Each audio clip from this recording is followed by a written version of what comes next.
apa sih atau siapa sih mereka-mereka yang didoakan oleh malaikat? Atau dalam bahasa lain, amalan-amalan apa sih yang bisa dilakukan oleh seorang agar dia didoakan oleh malaikat? Sini ada sekitar 10 ya, akan saya sampaikan kurang lebih. Yang pertama, agar seorang didoakan oleh malaikat adalah dia bertaubat dengan taubat yang tulus, yang nasuh. Taubat yang nasuh ya. Ya ayyuhalladzina amanu tubu ilallahi taubatan nasuha. Wahai orang beriman, bertobatlah kepada Allah dengan taubat yang tulus ya. Nasuh itu taubat yang benar-benar tulus ya. Dan ini adalah isyarat kepada orang-orang yang berhijrah ya. Tatkala dia meninggalkan sebagian kemaksiatan ya, agar dia hijrahnya yang benar. Karena kalau dia hijrahnya yang benar, tentu ada ujian ya. Ujian, ada tantangan ya. Tapi kalau dia berhijrah dengan hijrah yang benar, maka niscaya dia akan didoakan oleh para malaikat dengan doa yang sangat luar biasa. Allah Subhanahu wa taala berfirman dalam surat Ghafir ayat 7 sampai ayat 9, saya bacakan, kata Allah, alladzina yahmiluna al-arsya wa man hawlahu yusabbihuna bihamdi rabbihim wa yu'minuna bihi wa yastaghfiruna lilladzina amanu rabbana wasi'ta kulla syai'in rahmatan wa ilma faghfir lilladzina tabu wattaba'u sabilaka wa qihim adzabal jahim. Rabbana wa adkhilhum jannati 'adnin allati wa'adtahum wa man salaha min abaihim wa azwajihim wa dhurriyyatihim innaka antal azizul hakim. Wa qihimus sayyi'at wa man taqi sayyi'ati yawma idzin faqad rahimtah wa dzalika huwal fawzul azim. Saya artikan, dan para malaikat yang mereka memikul arsy Allah ya. Ya, kita tahu bahwasanya arsy Allah dipikul oleh para malaikat yang agung ya. Wa man haulahu, demikian juga malaikat-malaikat yang berada di sekitar arsy Allah. Apa yang mereka kerjakan? Malaikat-malaikat tersebut, kata Allah, yusabbihuna bihamdi rabbihim wa yu'minuna bihi. Mereka bertasbih kepada Allah Subhanahu wa taala. Dan mereka selalu beribadah. Wa yu'minuna bihi, dan mereka beriman kepada Allah Subhanahu wa taala. Terus apa lagi yang mereka kerjakan? Wa yastaghfiruna lilladzina amanu, dan mereka mohonkan ampunan bagi orang-orang yang beriman. Apa doa mereka? Mereka berkata, Rabbana, seraya mereka berkata, Rabbana wasi'ta kulla syai'in rahmatan wa ilma. Ya Rabb kami, sungguhnya rahmat-Mu dan ilmu meliputi segala sesuatu. Faghfir lilladzina tabu, maka ampunilah orang-orang yang bertobat. Ampunilah orang-orang yang bertobat. Wattaba'u sabilaka, dan mengikuti jalan-Mu. Wa qihim adzabal jahim, dan selamatkanlah mereka dari neraka jahanam. Bukan sampai situ saja, doa mereka masih berlanjut. Rabbana wa adkhilhum jannati adnin allati wa'adtahum. Ya Rabb kami, kata para malaikatnya, ya Rabb kami, masukkanlah orang-orang yang bertobat tersebut ke dalam surga yang kekal yang telah Kau janjikan bagi mereka. Wa man salaha min abaihim, ternyata bukan cuma mendoakan orang-orang yang bertobat, bahkan keluarganya pun didoakan oleh para malaikat. Kata para malaikat, demikian juga masukkanlah wa man salaha min abaihim wa azwajihim wa dzurriyyatihim, orang-orang yang saleh dari orang tua mereka, bapak dan ibu mereka. Masukkanlah juga orang saleh dari istri-istri mereka, dari suami-suami mereka, dan masukkanlah orang saleh dari anak-anak mereka ya ke dalam surga pula. Innaka antal azizul hakim, sungguhnya Engkau maha perkasa dan maha bijaksana. Wa qihimus sayyi'at, dan lindungilah mereka dari keburukan-keburukan. Wa man taqis sayyi'ati yauma idzin faqad rahimtah, maka pada hari itu barang siapa yang dijauhkan dari yang Kau jaga dari keburukan-keburukan, sungguh Kau telah merahmatinya. Wa dzalika huwal fawzul azim, dan itulah kemenangan yang agung. Ini doa yang agung dari para malaikat kepada orang-orang yang bertaubat, yang berhijrah dengan hijrah yang benar, yang kembali kepada. Lihatlah para malaikat ketika berdoa, mereka beradab dalam doa. Doa tersebut ya, mereka isi sebelumnya mereka bertasbih, memuji Allah Subhanahu wa taala. Kemudian mereka beriman kepada Allah. Kemudian mereka buka doa mereka dengan bertawassul dengan sifat Allah. Kata mereka, Rabbana wasi'ta kulla syai'in rahmatan wa ilma. Ya Rabb kami, sungguhnya rahmat-Mu meliputi segala sesuatu. Kata para malaikatnya, ya Rabb kami, sungguhnya ilmu-Mu meliputi segala sesuatu. Ya, artinya Engkau maha tahu siapa yang bertobat, ya Allah. Tidak ada seorang pun yang bertobat dengan tulus kecuali Kau tahu. Dan rahmat-Mu bisa sampai kepadanya. Dengan bertawasul dengan sifat rahmat Allah dan sifat ilmu Allah, baru kemudian malaikat berdoa, faghfir lilladzina tabu. Ya Allah, ampunilah hamba-hamba yang bertobat kepadamu. Bukan cuma hamba-hambanya, bahkan didoakan agar diselamatkan di neraka jahanam, bahkan didoakan agar dimasukkan dalam surga, bahkan keluarganya pun didoakan. Luar biasa, malaikat begitu baik. Kita kalau doain orang biasanya doain orangnya doang, tapi ini bukan cuma orangnya aja, didoain keluarganya, bapaknya, ibunya, kakaknya, anak-anaknya, istrinya, suaminya dan yang lain. Ibnu Atiyah pernah berkata, ada seorang berkata kepada orang soleh, "Ud'uli wastaghfirli."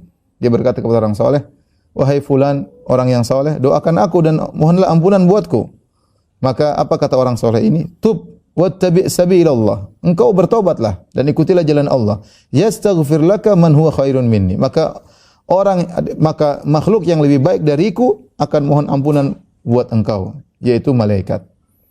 Artinya kalau kamu ingin didoakan oleh makhluk yang agung, yang lebih baik daripada saya, kata orang soleh tersebut, yaitu kamu bertobat. Karena kalau kau bertobat, kau akan didoakan oleh para malaikat. Nah, kita tahu ikhwan dan akhwat yang dirahmati Allah Subhanahu wa taala, tapi di zaman ini penuh dengan sarana bermaksiat, zaman yang sarana untuk bermaksiat dengan pendengaran kita, dengan mata kita, dengan hati kita, dengan lisan kita, dengan komentar kita, dengan status kita. Banyak hal yang memancing kita untuk bermaksiat. Maka kita bertobat dengan tobat yang sesungguhnya, dengan tobat yang nasuh. Barang siapa yang bertobat, yang berhijrah, ya, dengan hijrah yang sesungguhnya, dia akan didoakan oleh para malaikat. Kita enggak mendengar doa tersebut, tapi yakin Allah sudah menyebut dalam Al-Quran. Malaikat tahu, ya, siapa-siapa yang Allah tahu siapa-siapa yang bertobat dengan sungguhnya karena mereka didoakan oleh para malaikat. Taib.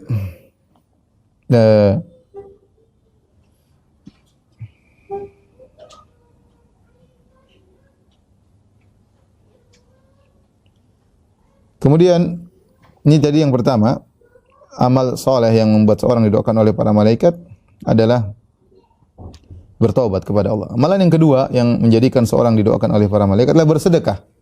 Bersedekah dari hasil yang halal. Binafsin thayyibah, dengan halal, dengan hati yang tulus, ya.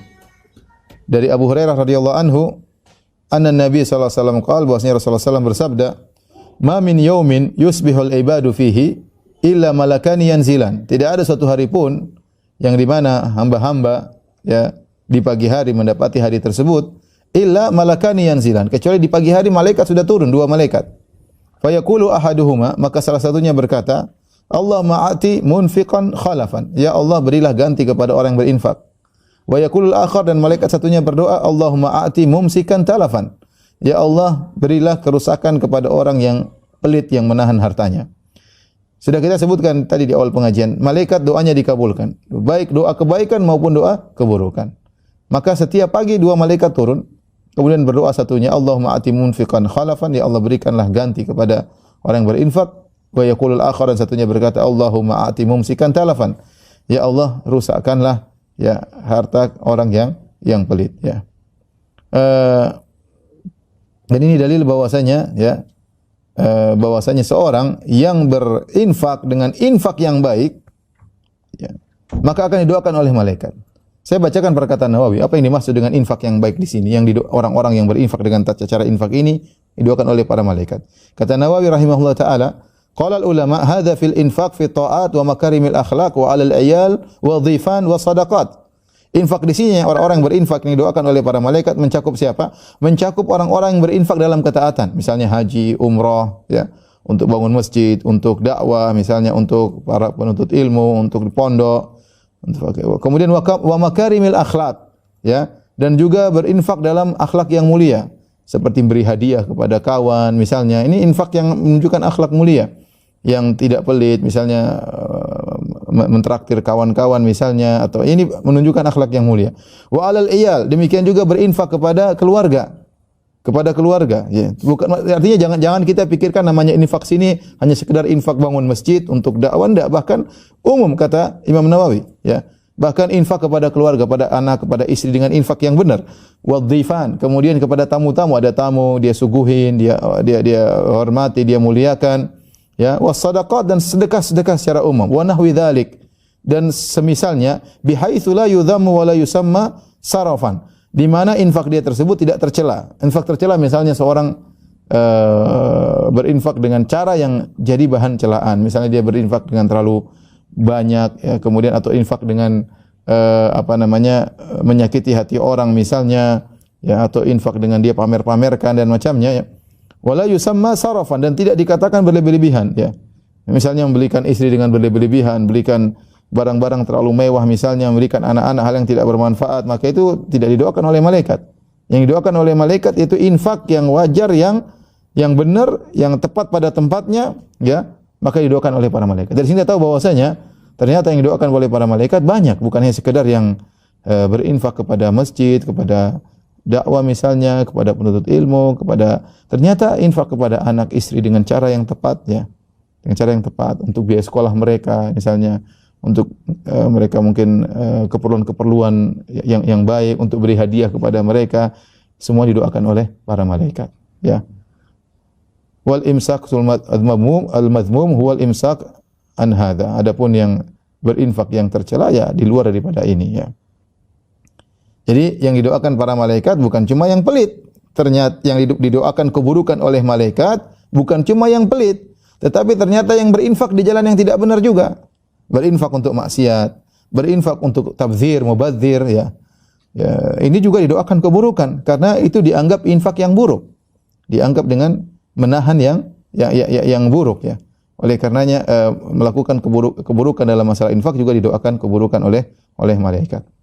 Ini di antara orang yang didoakan oleh para malaikat. Kalau seorang sudah didoakan oleh para malaikat, dia berinfak, dia bersedekah, ya. Sejak pagi didoakan oleh malaikat. Orangnya belum bersedekah sudah didoakan. Ya. Karena sebagian orang yang mengatakan disunnahkan bersedekah di pagi. Saya tidak memandang hal tersebut. Kita sedekah kapan saja. Yang pagi-pagi berdoa itu malaikat. Sejak pagi wal malakani yanzilan. Ada 2 malaikat yang turun di pagi hari sudah mendoakan. Mau kita mau berinfaknya di siang hari, di malam hari, sejak pagi sudah didoakan oleh para malaikat, ya. Adapun berdoa agar diberi ganti oleh Allah, maksudnya apa? Maksudnya Allah mengganti apa yang dia keluarkan, ya, dan itu jelas betapa banyak orang bersedekah, Allah beri ganti yang lebih, dan ini sudah kenyataan yang banyak sekali. Kemudian juga kata para ulama itu berdoa agar diberi keberkahan. Ya, harta yang dia miliki jadi berkah, tidak terbuang sia-sia, ya. Karena kalau berkah itu artinya apa? Artinya harta itu kita keluarkan pada tempatnya. Banyak orang mengeluarkan harta tidak pada tempatnya. Kita tahu bahwasanya pada hari kiamat seorang akan ditanya oleh Allah tentang harta dengan 2 pertanyaan. Min aina iktasabu wa fima anfaqa? Dari mana dia dapatkan hartanya, ke mana dia habiskan? Ya, kalau didapatkan dengan cara halal aman. Kemudian yang kedua, ke mana dia habiskan? Ya, kalau orang berkah, hartanya berkah. Uang yang dia habiskan itu pada tempatnya, itu namanya uang berkah. Uangnya tidak keluar sia-sia, ya. Bukan buat foya-foya, bukan buat beli barang-barang yang tidak bermanfaat, bukan untuk maksiat. Tapi uang yang dia keluarkan pada tempatnya, itu namanya hartanya berkah. Hartanya berkah. Kemudian amal yang berikutnya yang menjadikan seorang bisa didoakan oleh para malaikat, yaitu semangat untuk salat di saf pertama. Semangat untuk salat di saf yang pertama. Anil Bara' bin Azib, dari Al Bara' bin Azib radhiyallahu anhu qala, kana Rasulullah sallallahu alaihi wasallam yaqul, Rasulullah sallallahu bersabda, "Innallaha malaikatahu yusalluna 'ala sufufil awwal." Sungguhnya Allah dan para malaikatnya bersolawat kepada orang-orang yang salat di saf pertama. Dalam riwayat as-sufuf al-mutaqaddimah, yaitu saf yang paling depan. Saf-saf yang terdepan, maksudnya saf pertama, saf kedua, saf ketiga, ini saf-saf yang didoakan oleh para malaikat. Di sini Nabi mengatakan innallaha malaikatahu yusallun. Sungguhnya Allah dan malaikat bersolawat kepada orang-orang yang salat di saf-saf terdepan. Ya. Apa maksudnya solawat Allah kepada mereka? Kata para ulama, kalau disebutkan Allah bersolawat, maksudnya itu Allah memujinya di hadapan para malaikat. Itu salawatnya Allah kepada makhluknya. Adapun kalau malaikat bersolawat, maksudnya adalah malaikat mendoakan. Malaikat mendoakan, ya. Ya, karena enggak mungkin kita artikan solawat adalah berdoa, karena Allah tidak berdoa, tapi maksudnya bersolawat, Allah bersolawat, maksudnya Allah memuji mereka di hadapan para malaikat. Dan ini luar biasa. Seorang mungkin dia salat di saf pertama, kedua, ketiga, saf-saf depan. Mungkin dia tidak ada yang kenal, ya. Orang tidak kenal dia, mungkin dia siapa sih? Biasanya kan orang sekarang dikenal dengan hartanya, dengan jabatannya, dengan kedudukannya, ya. Ada orang mungkin tidak ada yang kenal dia, ya. Tetapi dia dikenal oleh para malaikat. Kenapa? Karena dia kalau salat selalu berusaha di depan. Entah saf pertama, entah saf kedua, entah saf ketiga, maka dia dipuji oleh Allah, ya. Bukan di hadapan manusia, bukan di hadapan orang-orang, tapi di hadapan malaikat, di hadapan makhluk-makhluk Allah yang suci, yang tidak pernah membangkang, tidak pernah bermaksiat kepada Allah Subhanahu wa taala. Jadilah dia terkenal di langit di hadapan para malaikat. Kenapa? Karena Allah memuji orang ini, dia semangat untuk salat di saf pertama dan kedua dan ketiga, seperti itu ya. Oleh karena kita dapati cerita sebagian salaf 40 tahun dia tidak pernah kecuali sebelum azan dikumandangkan dia sudah di masjid. Ya, makanya saya bilang sekarang kalau kita bicara tentang siapakah wali di zaman ini? Oh ya, wali bukan orang yang bisa terbang, wali bukan orang yang bisa kebal kebal pedang ya. Dukun juga bisa ya.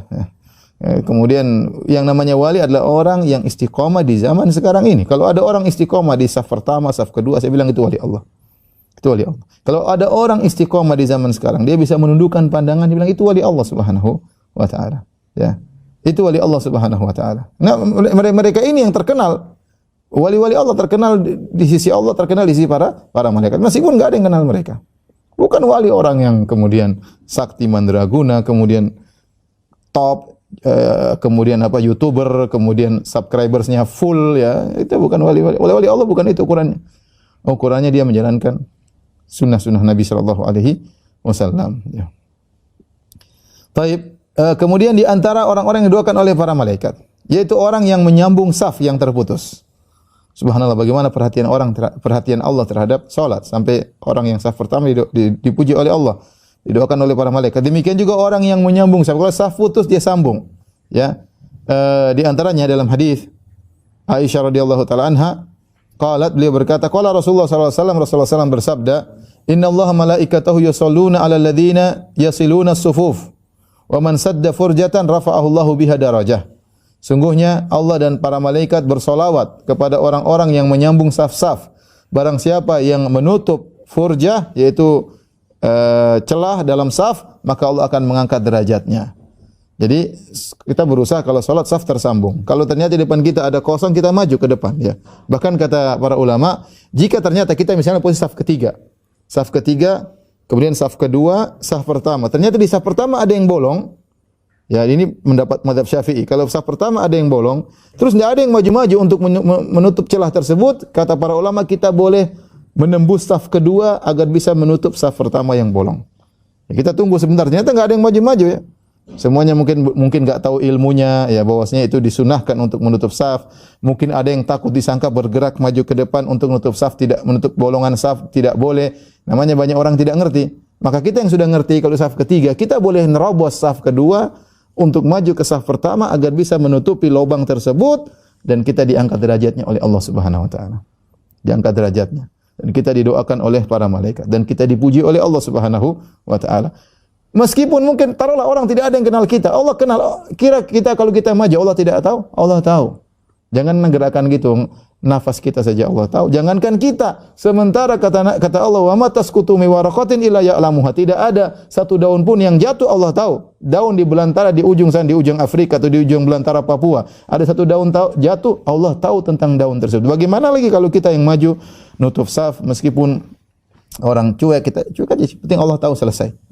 Maka kita akan didoakan oleh para malaikat. Taib.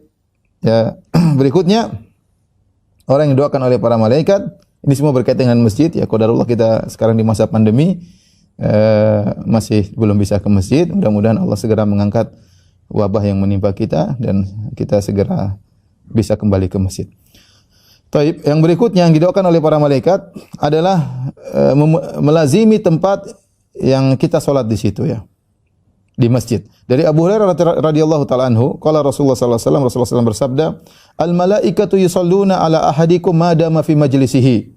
Malaikat senantiasa bersolawat kepada salah seorang dari kalian jika dia masih terus di tempatnya alladzi shalla fi, tempat dia salat di situ. Yaqulun, malaikat berdoa, Allahumma arhamhu, ya Allah rahmatilah dia. Allahumma ighfir lahu, ya Allah ampunilah dia. Allahumma tub alaihi, ya Allah terimalah taubatnya, atau ya Allah ilhamkan dia agar bertobat. Malam yu'dhi fi, selama dia tidak berhadas ya. Malam yu'dhi fi, selama dia tidak mengganggu orang lain. Malam yuhdits fi, selama dia tidak berhadas. Jadi syaratnya tidak mengganggu orang lain dan tidak berhadas. Di sini disebutkan kalau orang selesai salat kemudian dia menetapi majelisnya tempat dia salat tersebut, selama dia masih di situ, kemudian dia sibuk mungkin baca Quran, kemudian sibuk berzikir, tidak mengganggu orang lain, tidak berghibah, tidak menceritakan kejelekan orang lain, kemudian dia tidak berhadas, maka dia senantiasa selama itu malaikat mendoakan dia. Malaikat berulang-ulang berkata, Allahumma arhamhu, ya Allah rahmatilah dia. Allahumma ighfir lahu, ya Allah ampunilah dia. Ya Allah terimalah taubatnya. Allahumma tub alaihi, ya Allah jadikanlah dia bertobat kalau ada maksiat yang belum dia bisa tinggalkan. Karena makna tub alaihi ada dua. Maknanya kalau dia bertobat, terimalah taubatnya. Kalau dia belum bertobat, berilah ilham kepada dirinya agar dia bertobat dari maksiat yang dia lakukan. Ibnu Hajar rahimahullah tatkala membahas tentang hadis-hadis seperti ini, kata beliau, tidak lazim bahwasanya seorang harus duduk di tempat dia salat, tetapi yang maksudnya selama dia tidak keluar dari masjid, karena ada riwayat-riwayat yang lain yang menunjukkan akan tersebut. Jadi misalnya kita pergi ke Masjid Asra, kemudian dari maghrib sampai isya kita duduk ya, entah pindah tempat, yang penting masih dalam masjid. Kemudian kita ngaji, yang penting jangan ghibah. Kalau kita ghibah doanya berhenti.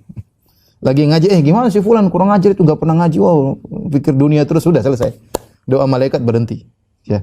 Doa malaikat berhenti. Makanya kalau kita lagi di majelis ilmu, jangan kita mengganggu orang, jangan kita melakukan maksiat ya, tapi kita berusaha untuk mengingat Allah Subhanahu wa taala. Selama kita masih dalam masjid, maka malaikat terus mendoakan kita jika kita tidak berhadas. Kalau hadas kita kemudian berwudu kemudian kembali lagi. Baik, di antara orang-orang yang didoakan oleh para malaikat adalah orang-orang yang mengajarkan kebaikan. Orang-orang yang mengajarkan kebaikan. Dari Umamah Al-Bahili, Abu Umamah Al-Bahili radhiyallahu anhu, beliau berkata, qala Rasulullah sallallahu alaihi wasallam, Rasulullah SAW bersabda, "Innallaha malaikatahu wa ahlas samawati wal ardin hatta an-namla fi juhriha wa hatta al-hut la yusalluna ala muallimin nasi al-khaira." Kata Nabi sallallahu alaihi wasallam, sungguhnya Allah dan para malaikatnya dan penghuni langit dan penghuni bumi sampai semut yang ada di lubangnya sampai ikan, mereka semuanya mendoakan bagi orang yang mengajar kebaikan bagi manusia, mengajarkan kebaikan bagi manusia ya. Ini menunjukkan betapa agung ilmu yang bermanfaat ya, ilmu bermanfaat baik urusan akhirat maupun urusan dunia ya. Di sini mengajarkan kebaikan sini umum ya, bahwasanya malaikat mendoakan orang yang mengajarkan orang lain kebaikan. Tentunya dengan syarat orang tersebut harus ikhlas. Harus ikhlas. Ya, tentunya yang mengajarkan misalnya mengajarkan agama, mengajarkan tauhid, mengajarkan tajwid, mengajarkan keikhlasan, mengajarkan amal-amal ibadah. Demikian juga mengajarkan masih ilmu bermanfaat, ilmu-ilmu yang bermanfaat bagi manusia. Selama dia ikhlas kepada Allah Subhanahu wa taala, maka akan didoakan oleh penghuni langit dan penghuni bumi. Ini merupakan motivasi kepada orang-orang untuk jangan malas dalam mengajarkan kebaikan kepada manusia. Dan mengajarkan kebaikan kepada manusia tidak harus ustaz. Tidak harus ustaz. Siapa saja yang punya kesempatan untuk bisa memberikan share kebaikan kepada orang lain, silakan dia lakukan ya. Apakah dia sebagai ustaz ataukah dia sebagai atasan atau dia sebagai dokter ya. Saya sering sampaikan, yang bisa menyampaikan kebaikan bukan cuma ustaz. Saya punya teman dokter, betapa banyak orang pakai jilbab gara-gara dia ya. Karena kalau orang sudah datang kemudian berobat kepada dia, maka dia nasihati ya. Dan biasanya bisa jadi orang pasien yang sedang sakit lebih dengar kepada dokter daripada kepada ustaz. Dokter bilang begini-begini dengan adik coba pakai jilbab insyaallah begini. Ya dengar pakai jilbab ya. Jadi maksud saya kita terkadang sebagai atasan kalau panggil ustaz mungkin tidak dengar, tapi kalau kita atasan ngomong tadinya dia ikut, tadinya enggak enak, nanti atasan marah, tapi lama-lama terbiasa dengan kebaikan. Maksud saya mengajarkan kebaikan bukan cuma tugas saya ya. Semua kita kalau ada kesempatan bisa menyampaikan kebaikan, maka kita akan didoakan oleh para malaikat. Kemudian di antara yang ketujuh ya, yang didoakan oleh para malaikat yaitu orang-orang yang menjenguk orang yang sakit ya, atau menjenguk saudaranya karena Allah Subhanahu wa taala, kawannya karena Allah Subhanahu wa taala. Dari Ali bin Abi Thalib radhiyallahu taala anhu, qala sami'tu Rasulullah sallallahu alaihi wasallam yaqul, aku mendengar Rasulullah sallallahu alaihi wasallam bersabda, ma min muslimin ya'udu musliman gudwatan illa shalla alaihi sab'una alfa malakin hatta yumsiya wa in adahu ashiyatan illa shalla alaihi sab'una alfa malakin hatta yusbih wa kana lahu kharifun fil jannah. Ya, kata Nabi sallallahu alaihi wasallam, tidaklah seorang muslim menjenguk muslim yang lain di pagi hari. Dia jenguk kecuali malaikat 70.000 malaikat akan mendoakannya. Kita dengar 70.000 banyak sekali. Malaikat yang jumlahnya banyak banget ya. Banyak banget ya. Ya, saking banyaknya sampai Nabi mengatakan di langit ada namanya Baitul Ma'mur, setiap hari masuk 70.000 malaikat beribadah di situ. Kalau mereka sudah keluar, mereka tidak bakalan balik lagi. Berarti setiap hari itu ada 70.000 baru malaikat yang ke situ. Jadi jumlahnya bayangkan sejak berapa tahun lamanya seperti. Jadi jumlah malaikat sangat banyak. Di antaranya 70.000 yang Allah khususkan mendoakan orang seperti ini. Bayangkan kalau kita pergi menjenguk orang sakit, ya. Kita sejak langkah kita keluar, dia pagi hari kata Nabi SAW keluar menuju orang tersebut, maka kita didoakan oleh para malaikat. Demikian juga kalau kita menjenguk dia di sore hari, sama 70 malaikat mendoakan orang yang menjenguk orang sakit. Ini di antara amalan-amalan yang agung yang berkaitan dengan membantu orang lain. Karena kalau kita jenguk orang sakit, dia menjadi senang, kita ada hiburan, apalagi kita bawa hadiah kepada dia, paling tidak kita doakan dia, ya. Sebenarnya yang lebih beruntung kita, karena kita begitu keluar kita sudah dapat pahala. Ternyata kita pergi ke rumah sakit ingin jenguk orang sakit, ternyata macet di Jakarta. Kita macet itu dapat pahala, argo pahala jalan terus, jangan khawatir. Kita ke rumah sakit ternyata macet 2 jam baru sampai, argo pahala jalan terus, jangan khawatir. Tapi jangan cari macet, ya. Pokoknya kemudian sampai sana, kemudian balik dapat pahala seluruhnya. Terkadang sampai di sana orangnya sudah tidur, enggak apa-apa. Allah tahu kita sudah jenguk, atau kita bilang sama keluarganya tadi, sampaikan saya tadi datang, ya. Kalau bisa bawa hadiah, ya. Jangan sampai sana makan makanan yang ada di orang sakitnya, enggak. Intinya kita menghibur dia, dan ini pahala luar biasa didoakan oleh para malaikat. Demikian dalam hadis yang lain kata Nabi SAW, man ada maridhan aw zara akhon lahu fillahi nadahu munadin antibta wa taba mamsyak wa tabawwa'ta minal jannati manzilan. Kata Nabi SAW, tidaklah seorang menjenguk orang sakit atau dia menziarahi kawannya karena Allah Subhanahu wa taala. Dia jauh-jauh, dia tahu ada saudaranya. Bukan karena urusan dunia sama sekali. Benar-benar itu kawannya karena Allah, sudah lama tidak pernah bertemu, maka dia ingin menjenguknya, ya, dia ingin datang jauh-jauh, ya, maka ada yang menyeru yaitu malaikat berkata, in tibta, sungguh kau baik, wa taba mamsyak, dan baik pula langkah-langkahmu, wa tabawwa'ta minal jannati manzilan, dan kau siap mendapatkan satu tempat di surga. Ini adalah doa para malaikat kepada orang yang menjenguk orang sakit dan juga menjenguk saudaranya, kawannya karena Allah Subhanahu wa taala. Kemudian yang ke-8 agar didoakan oleh para malaikat, yaitu kita mendoakan saudara kita bi dhahril ghaib, yaitu dia tidak tahu. Tidak tahu. Kita doakan dalam salat malam kita, dalam sujud kita, kita berdoa angkat tangan, kita doain dia tidak tahu. Namanya bi dhahril ghaib, bukan doakan di hadapan dia. Itu menunjukkan kalau orang mendoakan saudaranya tanpa dia ketahui, ini benar-benar dia tulus dan Allah tahu dia mendoakan saudaranya. Tidak perlu dia bilang, saya doakan kau. Ya, sesekali kita perlu sampaikan agar dia tidak suudzon sama kita. Tetapi bukan berarti setiap kita doain, kita sampaikan ke teman kita. Ya, tadi malam saya salat malam, saya doakan kamu, ya. Traktir saya bakso dong misalnya. Ya, enggak, kita berdoa untuk dia karena Allah. Karena itu saudara kita butuh bantuan doa, kita doain. Ya, ini namanya doa bi dhahril ghaib, yaitu doa tidak di hadapan dia. Yang tahu hanya Allah Subhanahu wa taala. Ya. Dalam hadis, ya, bahwasanya barang siapa mendoakan saudaranya tanpa diketahui atau tidak di hadapan dia, maka malaikat akan mendoakannya. Ya.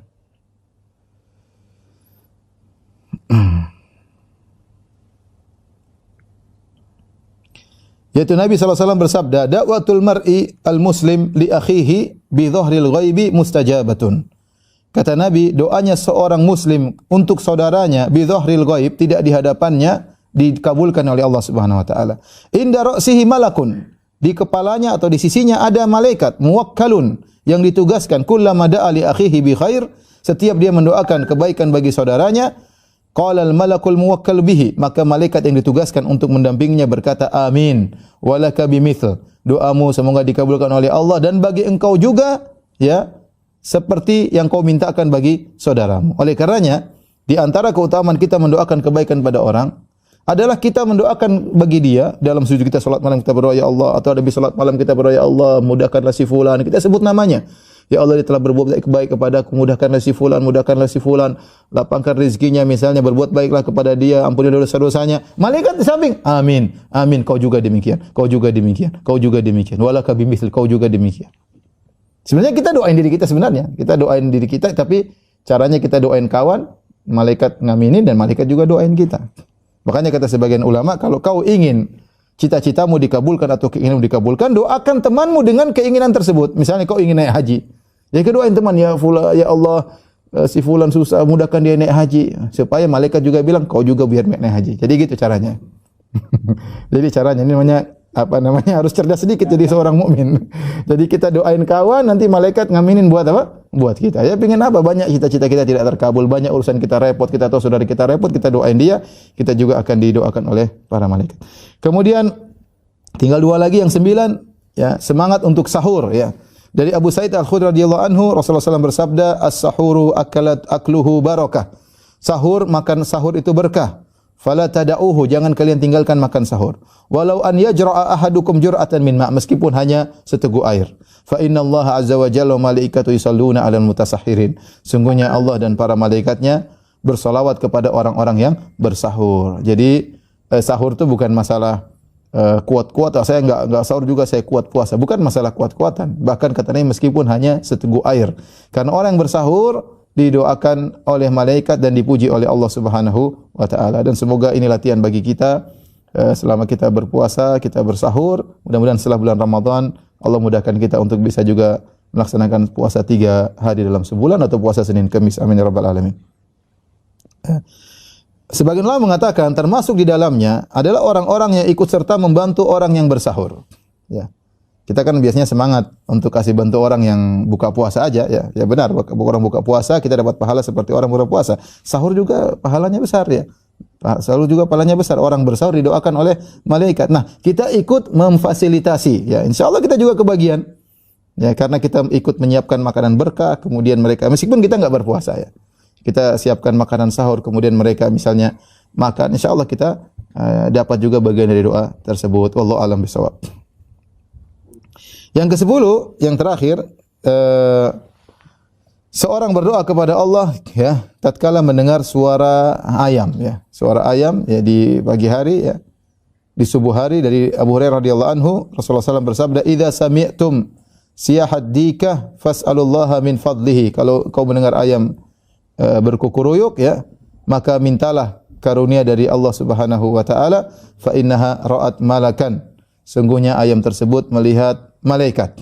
Berkata Al-Qadhi Iyad, as-sababu fi dzalik, sebabnya kenapa kita disuruh berdoa tatkala ayam melihat malaikat, raja'a ta'minil malaikati ala du'aihi, berharap malaikat mengaminkan doa kita.